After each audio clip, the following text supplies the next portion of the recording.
Alright, draft science, physics, video. Yeah. Okay, I put the camera over here because I don't think I have to show any drawings immediately. Alright, lots of subjects, lots of things I've been thinking about. So anyway, Holiday made a comment somewhere. I won't bother finding the exact comment, but implying that he has an open question that I somehow haven't addressed as to Einstein's prediction of time dilation. And, exactly how Einstein, I have a book on Einstein I haven't read that I probably should. It's awful thick. And, maybe there's something in there that's an actual reference to Einstein explaining what idea came first, bending space or warping time, or however you want to look at it. The idea of combining the two concepts that are, in my opinion, only tangentially related, kind of accidentally related. The fact that gravity creates acceleration, and acceleration creates velocity, and that velocity has an effect on matter. So I would argue that it was already known, the idea of time change, or breaking time barriers, was already talked about a lot. From the time they recognized that the light they were seeing from Venus was 7 minutes old, or whatever it is, 5 minutes old, or whatever, they were looking into the past by seeing something in the sky. They were looking up at the stars and seeing things as they were, not as they are. From the minute that happened, thinkers would think about, well, that's curious. What would happen? Can I go, if I go fast enough, can I just go back into the past? Whether I want to go back in the past or not, it would be a consequence, an automatic consequence of going faster than the speed of light. You couldn't help but crash into the past. Even if you were just trying to win a race and you just decide I want to go faster than, you just couldn't help it, because by doing it, time is such a solid reference, light, the speed of light, is such a solid reference to the passage of time that there's no way you could go faster than light without ending up in the place where the light originated. And the place where the light originates is always the past. Alright.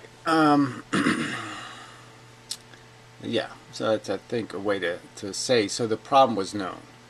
It's a problem that had to have a solution, because you would think it is not unthinkable that somebody like Einstein, who would say something like spooky action at a distance, who was rather convinced that the universe had mechanical bits, that it was a mechanical universe, it could all be understood. That he would understand there has to be a physical process, a physical mechanism that prohibits things from going faster than light. Now, his perception was to think of matter becoming incapable because the space around it would make it heavy. Yeah, but not really heavy in the gravitational sense, if that makes any sense.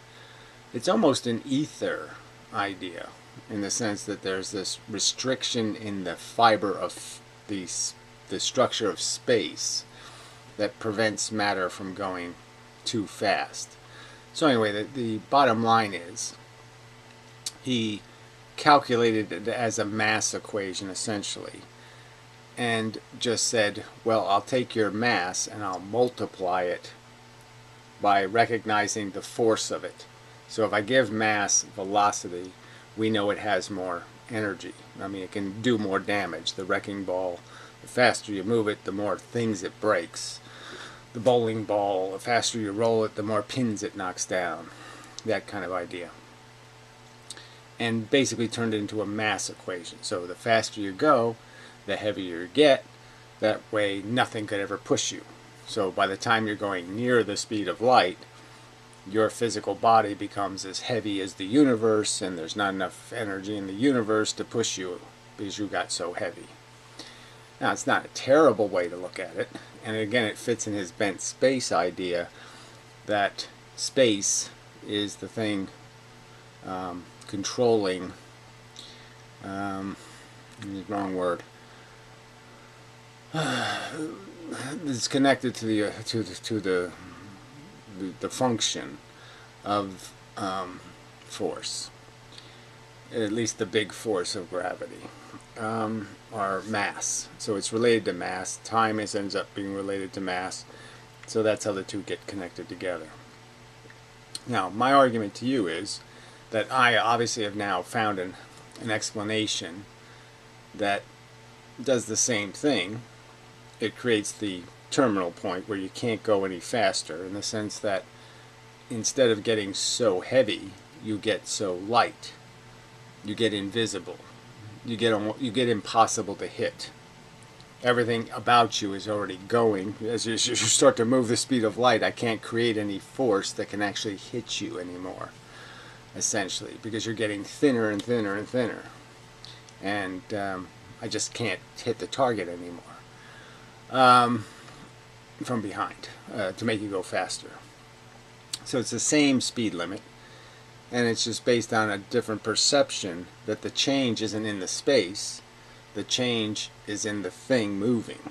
Okay, so its velocity is a symptom of an imbalance in the matter, and that imbalance is reflected in the sense that the matter is converting, in a sense, into force.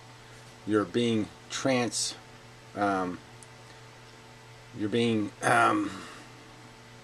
there's probably a better word for it. I'm just trying to find a word of, you're being morphed from matter into energy as you gain velocity. You're transitioning. Okay, and it takes a long time because yes, the speed of light is very fast and we move very slow. So yeah, we're a long way from the full transformation if we're going 50 miles an hour. So he posted a couple of videos. One was a reference to an old 1950s kind of science documentaries provided on the idea of frames of reference, and that all has to do with mechanical things moving, our kind of speeds. And so it doesn't really relate to the references we're talking about when it comes to the speed of light and how you can perceive things in the universe, how you can sense them. And we know that we sense through light, but when you're just watching, these mechanical objects can move and the light isn't relevant because the movement won't be challenging the speed of light in any way. But we do know if I move this fast enough, I can't see it anymore. My brain, neither my brain or the photons, I don't have enough photons to make resolution. So I lose sight of this. And if I put a strobe on where the light is regulated, then I can see it again. As a thing, instead of a blur. So our ability to So the relevance of the speed of light becomes really relevant when you're talking about very fast speeds, because now the light itself is a player in the sense that it will create distortion. So when things are moving slow, light isn't creating much distortion, but like I've pointed out, it can create some. But when you're getting into these really fast speeds, then the light itself is corrupted. And you can't even really have a conversation about what you're going to see, because you're not going to be able to use light anymore as a mechanism to see something. It won't work. Things won't reflect the same way. As I sort of kind of pointed out, if the train's moving forward towards me at the speed of light and I shine light on it to see it, well, the point is the train's going to reflect X-rays back at me. It's not going to reflect the light I sent back at me. So I could send white visible light onto the train, and the train's going to reflect it back at me as X-rays. I think it's just a rational consequence of the fact that the emitter matters. How fast the emitter is moving and how fast the receiver is moving and which way they're moving will change what you see. And likewise, if I'm on the back of a train moving half the speed of light, everything is going to go red. Everything's going to get stretched in terms of how I'm going to receive it, because I'm going to keep running away from the bullets, essentially. So they're going to have half the effect, kind of a thing. I mean, if a bullet, say, is moving 500 miles an hour, I mean, I know they're more like 5,000, but let's just say it's moving 500, and you're moving 300 miles away from it, you know it's only going to hit you at 200. It's going to be a pretty slow bullet. You know, this is stuff we know, and we know it from mechanics. Alright, so I don't know what kind of argument you want me to make. You're going to claim that Einstein predicted out of nowhere, and therefore Einstein is valid because how could he possibly have known? And what I'm going to argue is the context of Einstein's understanding is in dispute here. What he already thought about, what conditions he knew any theory he wrote had to meet.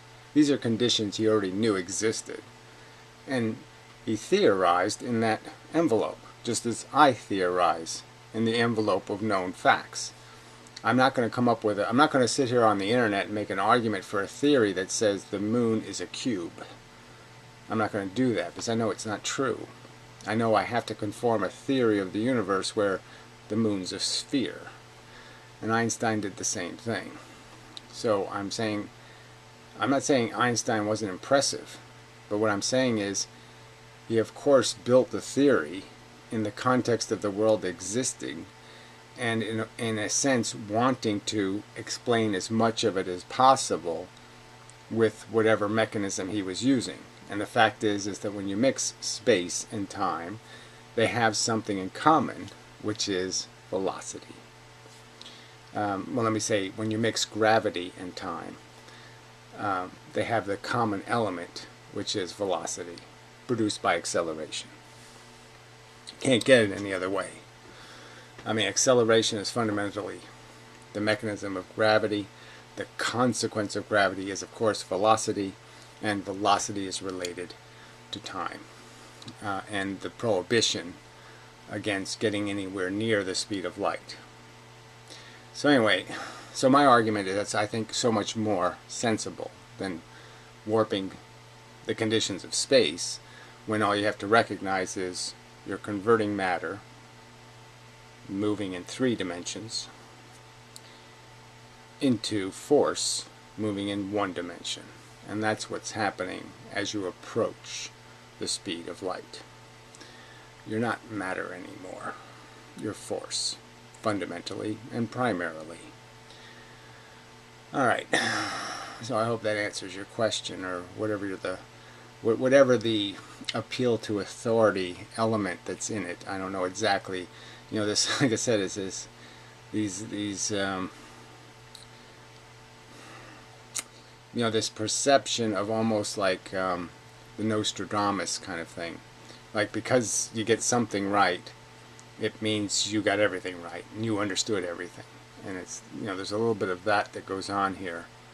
And because quantum mechanics describes 3 things, then it describes 300 or 3 million. And I'm going to argue that's a lot of this is just that. It's a fool's authority, like fool's gold. Okay, you got a lot of fool's authority here, and all of these underlying premises are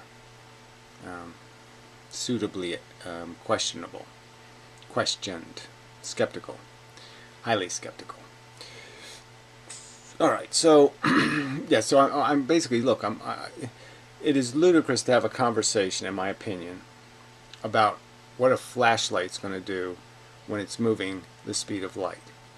Because either by Einstein rules or by my rules, it's not a flashlight anymore.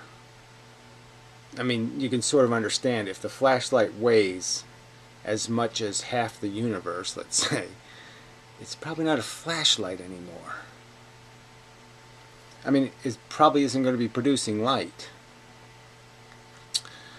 Yeah. Anyway.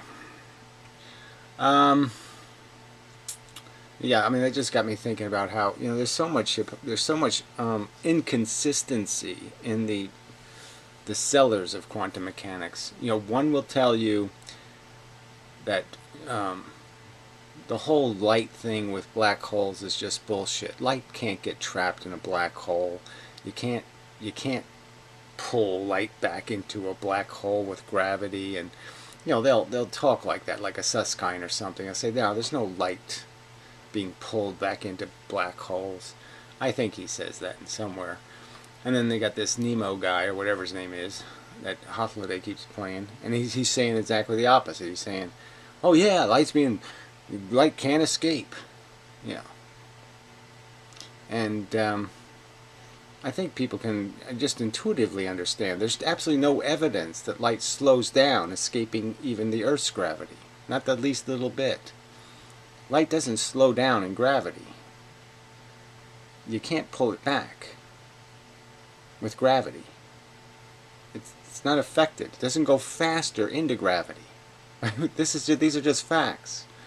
Forces can't be affected by forces. They can only be deflected by matter.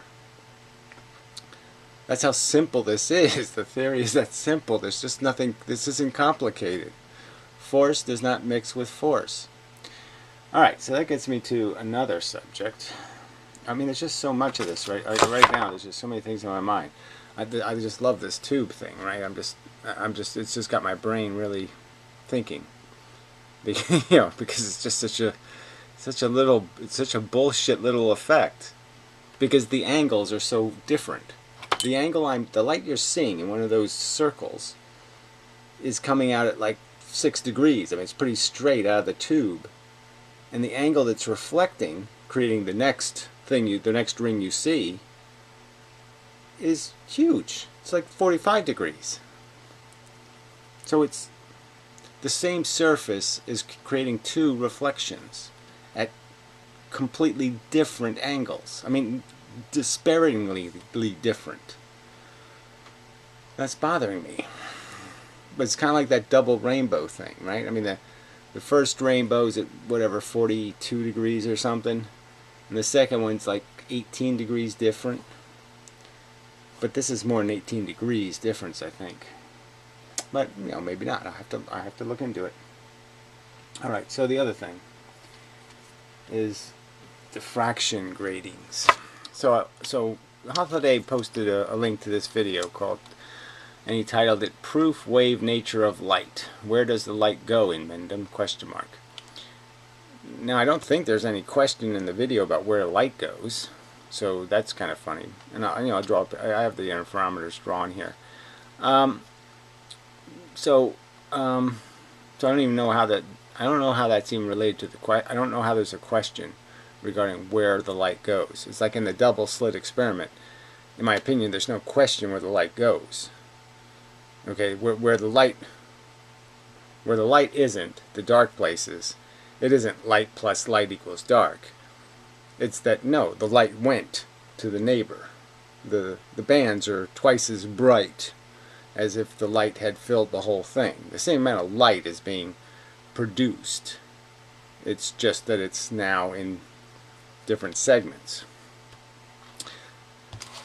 And so anyway, this video uses the interferometer. The interferometer is supposed to be the name of the whole setup with the mirrors, but they call the little beam splitter, they call them interferometers, which confuses everything.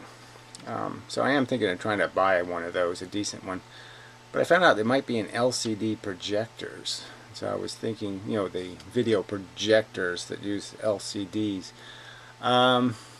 So I was thinking of buying a broken one, but you can get broken ones for 20 bucks.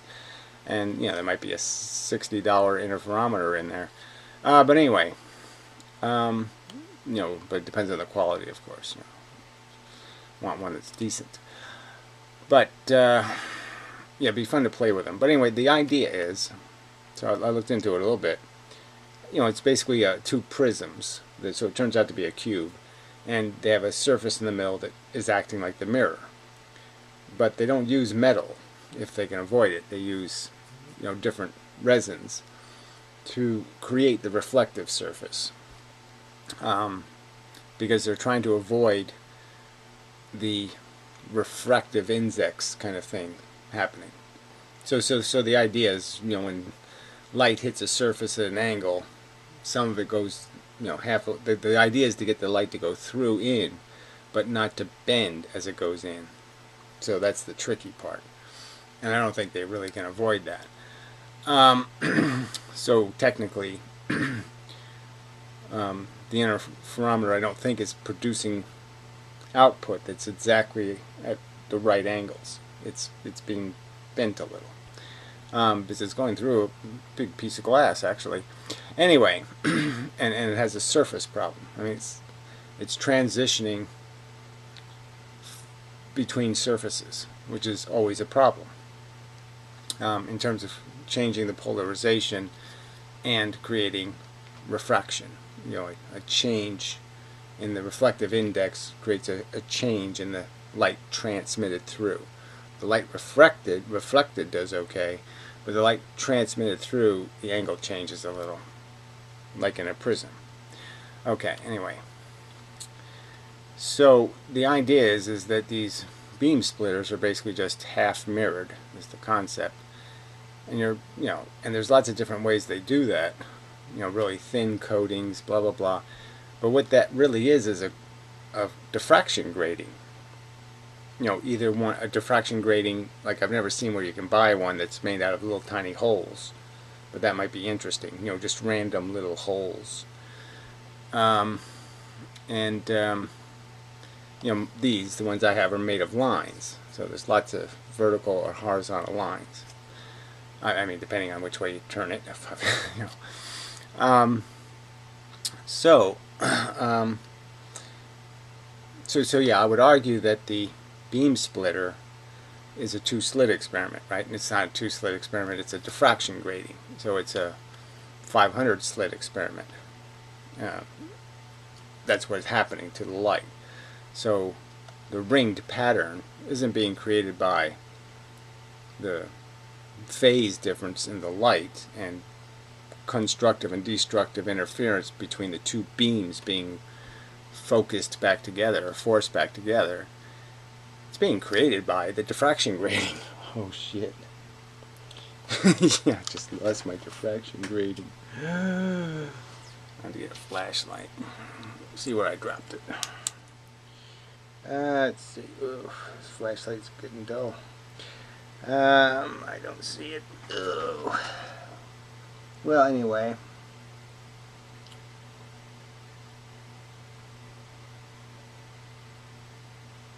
Anyway, I don't really need it. I wasn't going to show you with a visual. I was just going to show you with the visual in the sense that what I did. So what I noticed with this, so this is incredibly thin, as you can see, just, you know, a little piece of plastic. Alright, so it has lines going in one way.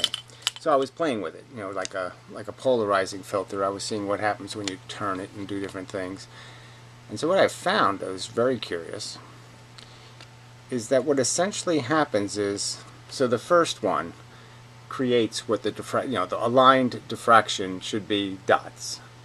Okay, 3 really easy to see ones, then the other ones they get duller pretty rapidly, and they get pretty harshly duller. So you see 3 hard ones. This is 500 lines. And so what I found that was incredibly interesting is when I had them lined up the same way and I moved them, I found the 3 dots stayed exactly where they are. And the only thing that happened was 3 more dots moved. So when I moved one piece, it made a new pattern, and the new pattern moved. So the obvious conclusion out of that is that the first film, we know that the two-slit experiment, we know that the interference pattern, or whatever the pattern is created right on the surface. It happens immediately. I mean, it happens so quickly, the interference pattern develops. So the little microwaves or whatever that's happening, it's happening so quickly in so little tiny space that when I had these two plastic films stuck next to each other, I still couldn't catch the light before it was interfered with. So the first pattern was created by this film, and it just got transmitted through the second one.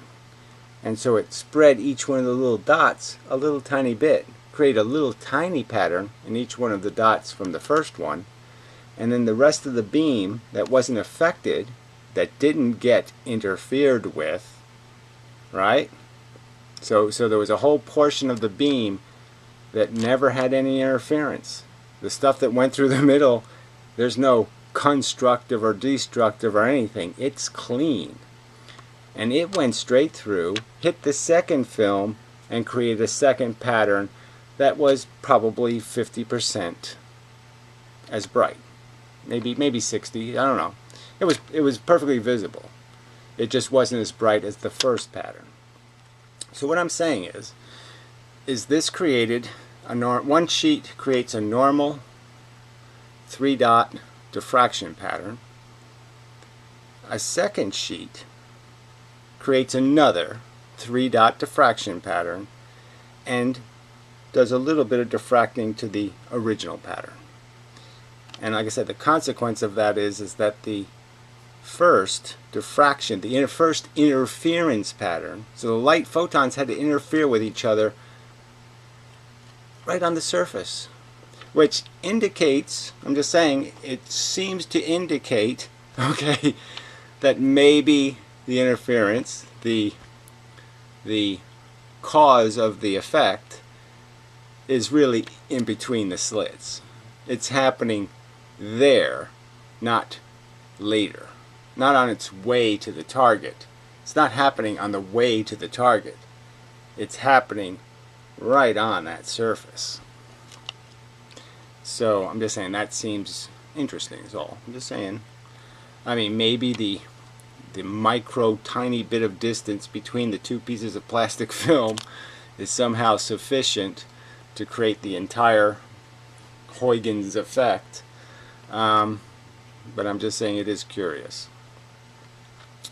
It surprised me because I thought if I doubled the lines by putting two films together, I would end up with two, almost like 1,000 lines. And instead of getting the 1,000 line pattern, I just got two 500 line patterns. Interesting. I think very interesting. So I have to try separating them. So if there's distance between them, I'll have to see what that effect is. So yeah, that's just a just one of the thoughts that's running through my head. All right, so I'll play a little of this video, and like I said, I don't really understand why Hothloday is making this claim, proof of the wave nature, and where does the light go? Because this one really, I think in one of his other laser. See, the problem with these are really good videos, but he's doing them for instructional purposes, and so instead of he leaves there, I'm not going to tell you what the wavelength is, or I'm not going to tell you what the distance, because we're supposed to figure it out. And I just hate that crap. I'm not listening to this crap because I want to solve math problems. I want to just know the relationship. So just give me the fucking answer so I can understand. Oh, okay, the slit's wider, the pattern's smaller. Okay, let me know the answer so I can put it in my brain and understand it. I don't want to waste my time finding out for myself. It's a waste of my time. I don't need to do that. Alright, so it's an interferometer experiment. So these lights go blinky in different, this one goes on, that one goes off, but they're actually both on at some time. So you can see they're both on there. And one goes off, one goes on. So it's completely, it's not like it's all or nothing. So that's one point to make. look at the intensities in these two spots. All right. As I so he presses on the table to change the difference. To change the path length difference in the two arms of the interferometer. All right. And as you can see, as I press on the table, that when the spot on the right goes dark, the spot on the left is bright. And then yeah, well, see, it's just not at all perfect. Both of them shine sometimes, and both of them are out sometimes. And when the spot on the left, let's see if I can catch it with both out. So far, no. Right. So you can see that they alternate. Okay, well, it seems pretty clear they alternate, and that you can and balance them, the though. left, but you can't create a nothing. There's no nothing here. Is dark, the spot on the right is bright, and then when the one on the left. Yes, we got that part. Okay. The other one is bright. Get back so to you can see. All right, so here's the quick explanation. I mean, obviously it has a lot of U-turns in it that are unnecessary for anything. So the laser comes out here, reflects, go through a lens to be widened, and then it goes off a mirror and then through two interferometers. So the first interferometer, well, this is the second one he added, but I'm just saying the first one basically, so the beam goes through, goes straight here, bounces off this mirror back here, goes out to the laser here. This one bounces off here, comes through here, goes through that same laser, and then the second interferometer bounces out here and shows the second pattern. So what was posed, let's see if he poses, no, he already had the second interferometer, but I'm just saying that the question was posed, okay, we know light goes back, because that's when it's dark. The dark light is ended up going back into the laser. So that's why you put the second interferometer, is basically catching the light coming back out of the experiment and bouncing that over here. So that's the light escaping. So when it went dark in the past, it was like, where'd the light go? And the answer is the light was going back into the laser. So now we know that because the second interferometer is there. All right. The intensities alternate. This implies that when we have constructive interference in one beam, we have destructive interference in the other beam, and vice versa. Now, in order to see the effect even better, I'm going to take this mirror and change and move it backwards so I can change the length of one of the arms so we can get back to the rings. So this is creating the, it's really doesn't make any sense, because if it was destructive and constructive interference, you couldn't make a solid beam. But anyway. Now, as we see on the screen in close-up, we see the effect even more dramatically. The spot on the right is our normal beam that leaves the interferometer. So he had to move it a whole bunch to get this pattern to show up, and yet just barely touching the table makes the whole thing blink, which doesn't make much sense. If it was that sensitive, why does he have to move it a whole bunch of distance to get the pattern? So my argument here is that when he moves distance, what he's really doing is he's taking this centerpiece and bringing it forward. So he's changing the focus. So this ring is getting lost, and all you're really seeing is the center. So it's just the centers on, centers off. And so the ring is just a consequence of him pulling back, which is letting more of the light, whatever you want to call it, in. So technically it wasn't constructive and destructive interference when he had the focus only on this center. The spot on the left is the one that see, so this doesn't make much sense, because this is light, this is dark. We've got the second ring as light, but they don't really line up too well. And then look at the third ring. The third ring is half and half on both. That shouldn't be possible. If they were truly out of phase light frequencies, then it would be on, off, on, off. It wouldn't be on, off, off, on, and then both on halfway. that wouldn't happen. Associated with the beam going back into the source. And I think you can see it here very clearly that when the central fringe is dark in one arm, is in one spot, you can see that on the other spot it's opposite. So when it's dark in one, it's bright in the other. When it's bright in one, it's dark. Except for the outside rings that are dark in both. In the other. I mean, light in both. This is a very even more dramatic way of showing it. So we've seen that when no light comes out of the interferometer, all the light goes back into the source, which means that when we have destructive interference in one beam, we have constructive interference in the other beam. The puzzle is that in order to get destructive interference, it means that the path length difference between the two arms must be either a half wavelength of light or odd multiples of half wavelength of light. Now, if indeed the path length difference is half wavelength of light, then why isn't there destructive interference in the beam going back into the source? See, I really don't understand the question entirely. Why isn't there destructive, even more destructive interference? I mean, putting two interferometers in an experiment, I'm sorry. Because the paths are identical. Is already... So the puzzle I want to leave you with, to think about, is how's that we get constructive interference in one beam and destructive interference in the other beam when the two paths are indeed the same in both cases? Okay, well, my first argument would be is that this isn't about the paths. The interference is being created by the half mirror. Okay, that's creating the holes.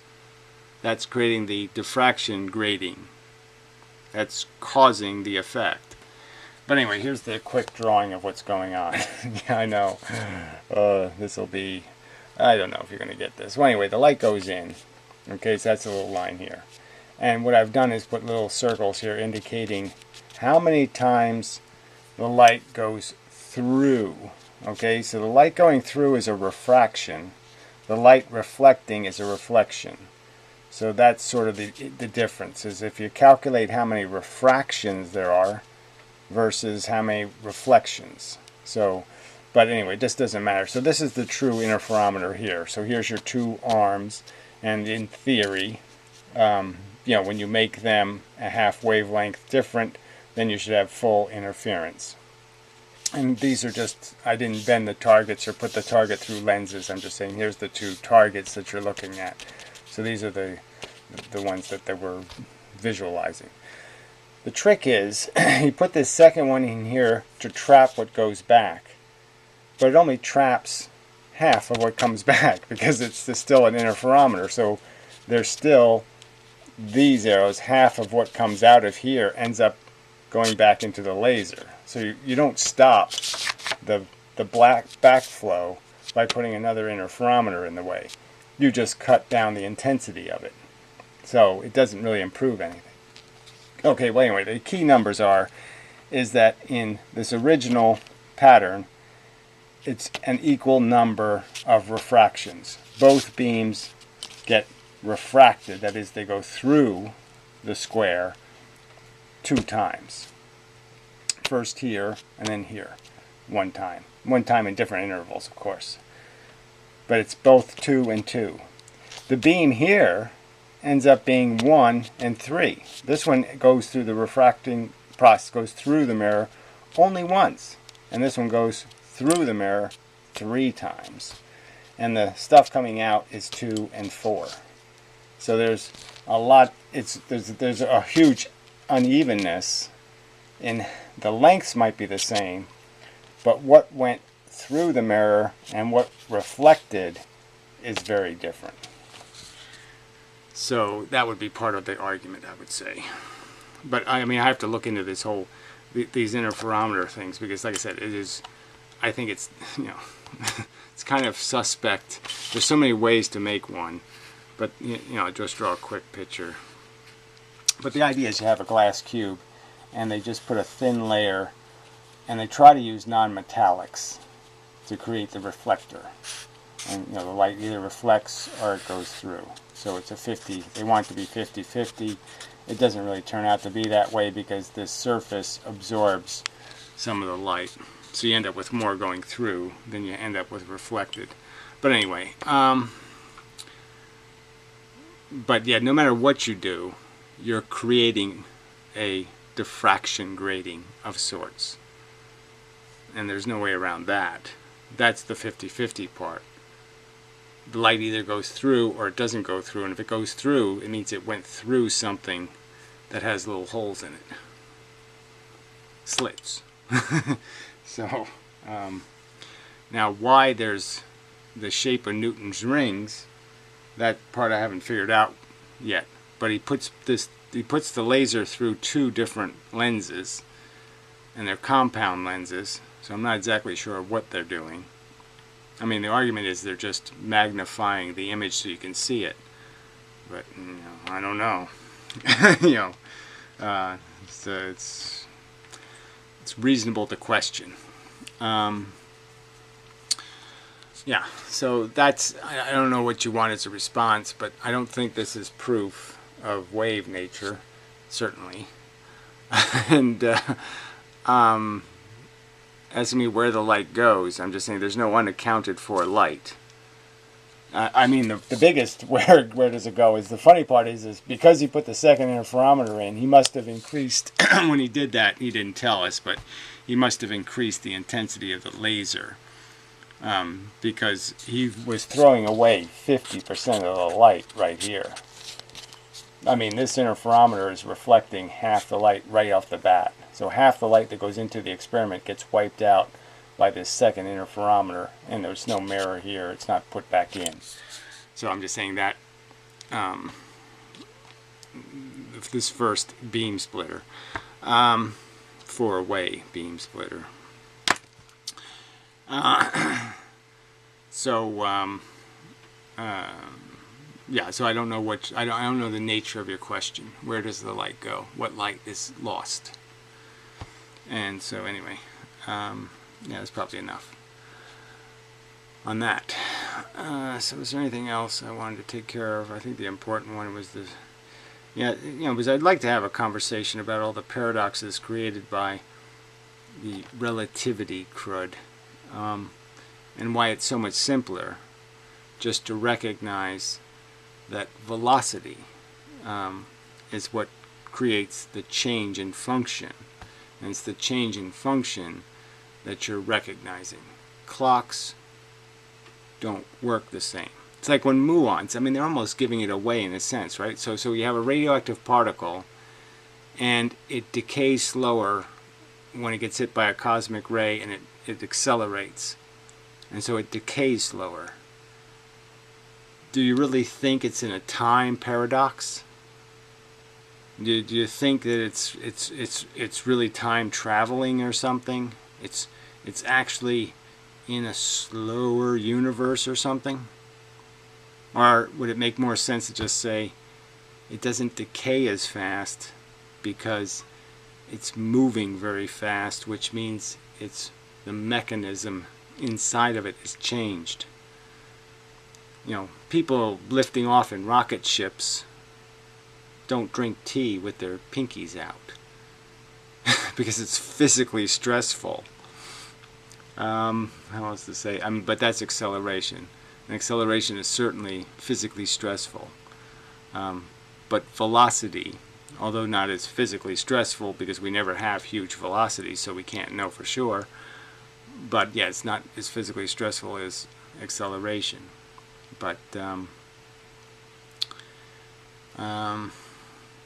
yeah, so do you really think that? Do you really think that the muons are decaying slower because they're in a time warp?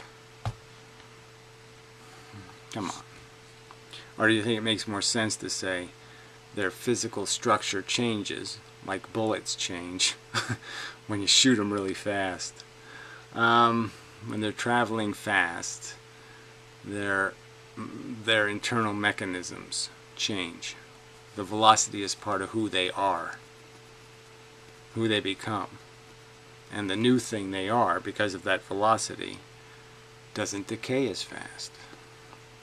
I mean, I think the simple metaphor of the dancing thing, you know, if you have a structure, a routine, no matter what your routine, just me doing this video, and if I said, Gary, say the word banana every fifth word, I now have to say banana every fifth banana word, and therefore banana, you could see how everything I'm saying is slowing down because the bananas are getting in the way.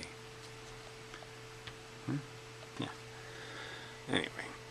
Alright, so, but these, you know, they're interesting subjects, and, you know, I just think, I mean, Toffoliday sort of raised the point. I mean, oh, Gary's questions every single guest science ever made. And yeah, it is kind of ironic that I think that it appears like every big question that fell into physics' lap, it got wrong.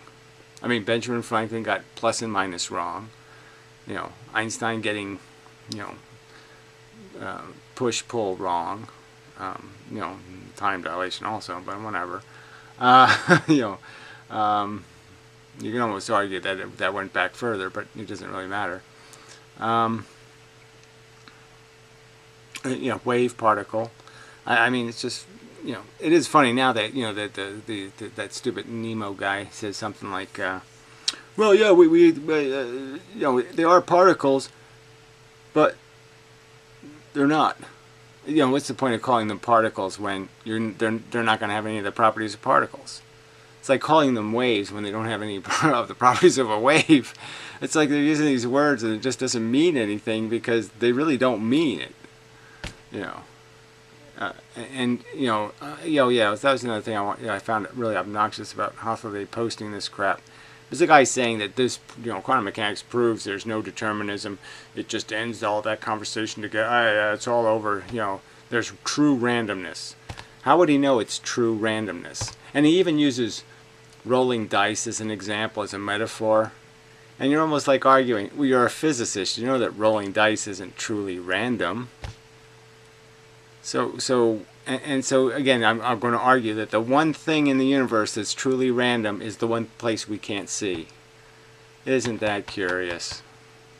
I mean, nobody should be at all skeptical that it just happens that the one place we can't see is the one place where truly random shows its face.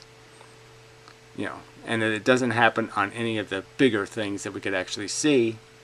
Like there's not truly random. No one thinks there's truly, I don't think anybody really thinks electrons fly truly randomly. Well, I don't think they do. I don't think people could be that stupid. Well, maybe they can. Anyway, it's so dumb. Anyway, and no one ever talks about aiming something as a simple way of fixing the paradox of measurement. You don't have to measure something if you already know where it's going. So just get a Google car, okay, and you'll know exactly where it's going, okay, and then to see if it gets bent by anything and truly randomizes. This is such bullshit. Anyway, so anyway, till next time. I think it's enough. I got tired all of a sudden, but yeah, so I have lots of experiments to do, and it just takes time. I've got to set it up, you know, and gotta get the laser pointed right, and then you have to get all this stuff pointed, and you gotta do it, you know, and gotta find my clay, because I was thinking clay would be a good thing to stick things into. Anyway, I gotta go look for that. Finding good things to, you know, and then I always stack things on boxes, and the box gets crooked, or it gets heavy on one side, or tips over. I mean, you know, I need a laboratory. That's what I need, a laboratory. So I could be truly mad scientist and such. Anyway, till next time. I think that's it. I think there was something else I wanted to do, but it can wait till next time. So, till next time.